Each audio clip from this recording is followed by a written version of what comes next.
यो नमः हरिः ओम श्री महागणाधिपतये नमः श्री महासरस्वत्यै नमः श्री गुरुभ्यो नमः हरिः ओम यत्कर्ता जगतां भर्ता संहर्ता महसां निधिः प्रणमामि तमादित्यं बहिरन्तस्तमोपहं भवत्यस्मिन् नक्षत्रमस्वीदस्रस्तुरङ्गमः आद्यस्तुरङ्गस्तुरगश्रोवाजी हयो हविः ఇప్పుడు మనం ప్రత్యేకించి చెప్పుకోవాల్సింది విశ్వావసనామ సంవత్సర యుగాది ఫలితాలు. యుగాది అనగా యుగానికి మొట్టమొదటిది యుగాది. ఈ యుగాది ద్వారానే పంచాంగం వచ్చింది. ఈ యుగాది ఎందుకు చెప్పుకుంటున్నాం, యుగాది ఎందుకు పూజ చేస్తున్నాం, యుగాది ప్రసాదం ఎందుకు తీసుకుంటున్నామో ముందుగా తెలియాలి. మరి ఈ యుగాది రోజున పంచాంగ శ్రవణం ఎందుకు చేయాలనేది ముందుగా తెలుసుకోవాలి. శ్రీకళ్యాణ గుణావహం రిపుహరం.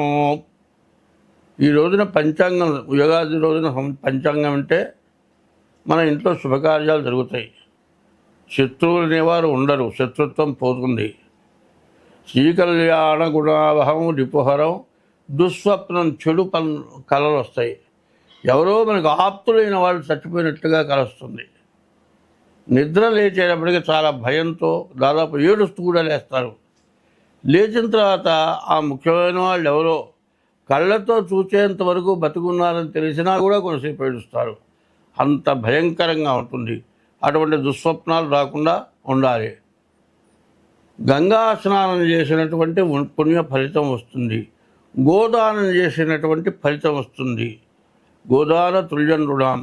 ఆయుష్ పెరుగుతుంది. ఆయుర్వృద్ధిదముత్తమం, శుభకరం, ఎప్పుడుగా శుభం జరుగుతుంది. ఈ పంచాంగం అంటే ఇన్ని రకాలు ఉన్నాయి. కాబట్టి ఈ శ్లోకంలో చెప్పారు, శ్రీకళ్యాణ గుణావహం రిపుహరం దుస్వప్నదోషాపహం గంగా స్నాన విశేష పుణ్యఫలదం గోదాన తుల్యనృణాం. ఆయుర్వృద్ధిదముత్తమము శుభకరం సంతాన సంపత్ప్రదము నానాశాస్త్ర సుసాధనం సముచితం పంచాంగమాకర్ణ్యతాం. ఈ పంచాంగం వింటే ఇంత మంచి ఫలితం వస్తుంది. ఈ విశ్వావసనామ సంవత్సరం కందాయ ఫలాలు చెప్పుకుందాం. ఆది శూన్యే మహావ్యాధి అంటే సంవత్సరానికి 3 కందాయాలు, అంటే ఒక్కొక్క కందాయం 4 నెలలు, 4 3 12 నెలలు, 3 కందాయాలు వస్తాయి. ఆది శూన్యే మహావ్యాధి. మొదటి కందాయం 0 ఉంటే వ్యాధి, రెండో కందాయం 0 ఉంటే ఆది శూన్యే మహావ్యాధి. మధ్య శూన్యే మనోవ్యధ. మధ్య కందాయంలో 0 ఉంటే మనోవ్యాకులత ఉంటుంది. అంత్య శూన్యే ఫలం స్వల్పం. చివరి కందాయం 0 ఉంటే వచ్చే ఫలితం తక్కువగా ఉంటుంది. త్రిశూన్యే నిష్ఫలం భవేత్తు. 3 కందాయాల్లో 0 ఉంటే ఏమీ ఉండదు అని అర్థం. దీనికి అది చెప్పడం కుదరదు కాబట్టి ఒక్కసారి చెబుతూ ఉన్నాను.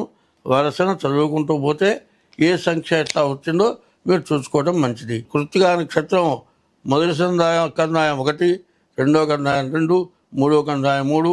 రోహిణి నక్షత్రం మొదటి కందాయం 4, రెండో కందాయం 0, మూడో కందాయం 0. మృగశిర నక్షత్రానికి మొదటి కందాయం 7, రెండో కందాయం 1, మూడో కందాయం 2. వృషభ రాశికి ఆదాయం 11, ఖర్చు 5. అట్లాగే రాజపూజ్యం 1, రాజావమానం 3. వృషభ రాశికి 11 రవి, బుధుడు, శుక్రుడు, శని 5 గ్రహాలు చాలా బాగా ఉన్నాయి. ఈ గ్రహాల వల్ల చాలా మంచి జరిగే లక్షణాలు రాశి ప్రకారం కనబడుతుంది. కానీ జన్మలగ్నం కూడా చూసుకోవాలి. తర్వాత గురువు, కుజుడు, కేతువు కూడా బాగాలేరు. అయితే ఈ 6 గ్రహాలు బాగుండటం కాదు లెక్క కావాల్సింది. తర్వాత ముందు జరిగే పరిస్థితి కావాలి. ఇది గోచారం. గోచారం అంటే 25 వంతులే. గ్రహచారం పుట్టిన తారీఖు, జన్మ తారీఖు, తిథి, నక్షత్రం, టైము, దాన్ని బట్టి లగ్నాన్ని బట్టి వస్తుంది. కాబట్టి గోచారం కాదు, జన్మ లగ్న రీత్యా కూడా ఈ మేషరాశి వాళ్ళు చూపించుకోవడం, వృషభ రాశి వాళ్ళు చూపించుకోవడం చాలా అవసరం. వృషభ రాశికి ఈ నెల మాత్రం బాగుంది. మిగతా నెలలు ఎట్లా ఉన్నాయంటే మరి మేషం నుంచి మీనం వరకు సంవత్సరం మొత్తం ఫలితాలు చెప్పుకుంటున్నాం కాబట్టి ఈ రాశివాడు ముఖ్యంగా మీ జాతకం చూపించుకోవడం చాలా అవసరం. అయితే ఈ పంచాంగానికి ప్రత్యేకత ఒకటి ఉంది. ప్రతి 5 సంవత్సరాలకు ఒకసారి ఎలక్షన్ జరిగితే పార్లమెంటు మెంబర్లంతా కూడా మరి రాష్ట్రపతి, ప్రధానమంత్రి, మరి ఇట్లా మంత్రులుగా తయారవుతారు. అదేవిధంగా ప్రతి సంవత్సరం కూడా నవనాయకులు అంటారు. నవగ్రహాలే రాజ్య పరిపాలకులు అవుతారు ఈ సంవత్సరంలో. అందులో ఈ రాజ్య పరిపాలనలో ఏమవుతుందంటే నవనాయకుల్లో 6 పాపులు, 3 శుభులైనారు. 6 పాపులు ఎవరో చూద్దాం. మరి విశ్వావసనామ సంవత్సరంలో రాజు రవి, మంత్రి చంద్రుడు, మరి సైన్యాధిపతి మళ్ళీ సూర్యుడు, సస్యాధిపతి గురువు, ధాన్యాధిపతి కుజుడు, అర్ఘ్యాధిపతి రవి, మేఘాధిపతి రవి, రసాధిపతి శని, నీరసాధిపతి బుధుడు. ఇట్లా 9 ఆధిపత్యాలు వచ్చినాయి. 9 4 రవికి వచ్చినాయి, 3 శుభగ్రహాలకు వచ్చినాయి, 1 శనికి వచ్చింది.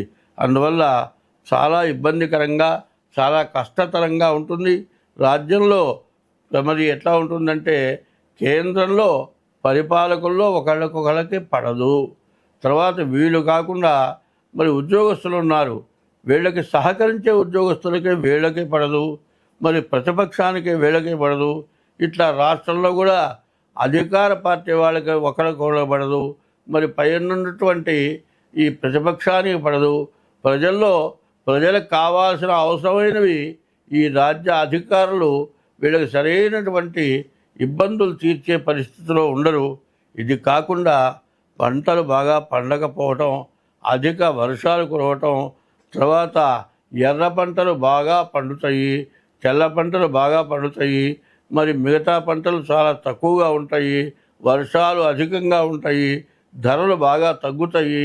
తర్వాత ఇంకోటి ఏమిటంటే పంటకి పూర్తిగా కోతకి వచ్చేటప్పటికల్లా పురుగులు ఎక్కువ చేరుతాయి. పురుగుల వల్ల సగం పంట పాడైపోతుంది.